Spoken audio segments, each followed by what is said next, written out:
Semua orang kenal nama Lamborghini kan? Tapi tahu tak, jenama kereta hebat ni sebenarnya tak lahir dari impian, tapi dari satu penghinaan yang pedas.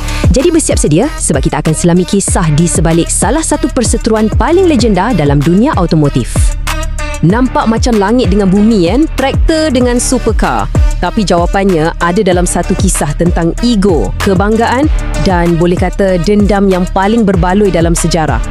Okey, jom kita mulakan cerita ni dengan kenal dulu watak utamanya. Seorang lelaki yang pada masa tu memang dah jadi raja, tapi dalam bidang yang sangat berbeza. Di Itali, lepas Perang Dunia Kedua, kalau sebut nama ni, orang tak terbayang kereta laju. Sebaliknya, orang terbayang kuasa. Kuasa yang datang dari ladang-ladang.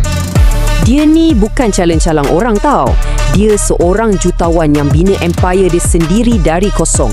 Seorang industrialis yang hebat dan yang paling penting, seorang genius bab-bab mekanikal. Bisnes traktor dia, Lamborghini Trattori, memang meletup. Sangat-sangat berjaya sampaikan dia jadi salah seorang pengeluar traktor terbesar ke Itali. Ini yang buat Ferruccio jadi kaya raya dan nama yang sangat dihormati. Dan dari sinilah cerita kita mula jadi menarik. Bila dah banyak duit, mestilah ada hobi yang mahal kan? Hobi Ferruccio ialah kereta sport berprestasi tinggi. Macam orang kaya Itali yang lain masa itu, dia pun ada Ferrari. Kesayangan dia sebuah Ferrari 250 GT. Dia memang suka sangat kereta tu. Tapi, sebagai seorang pakar mekanik, ada satu masalah kecil yang asyik berulang sampai dia naik geram. Masalahnya, clutch kereta tu asyik rosak. Bayangkan, dahlah kerak rosak, nak baiki punyalah mahal. Asyik kena hantar pergi kilang. Memang pening kepala. Akhirnya, Ferruccio dah tak tahan. Dia pun buat keputusan, okey, cukuplah. Dia bawa Ferrari kesayangan dia tu ke bengkel traktor dia sendiri, buka satu-satu dan apa yang dia jumpa memang betul-betul mengejutkan. Nah, ini dia. Dia dapati clutch yang digunakan dalam Ferrari mahal dia tu adalah komponen yang sama sebiji dengan clutch yang dia guna dalam salah satu traktor dia. Bezanya cuma satu je.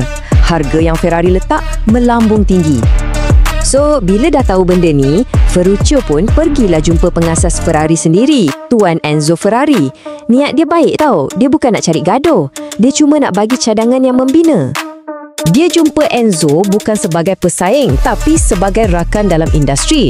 Dia ada idea macam mana nak buat clutch tu jadi lagi bagus, lagi tahan lama. Dia cuma nak tolong. Tapi Enzo Ferrari ni memang terkenal dengan egonya yang sangat tinggi. Dia tak suka orang ajar dia, apatah lagi nasihat dari seorang pembuat traktor. Jadi respon Enzo bukanlah kerjasama, tapi satu penghinaan yang sangat tajam.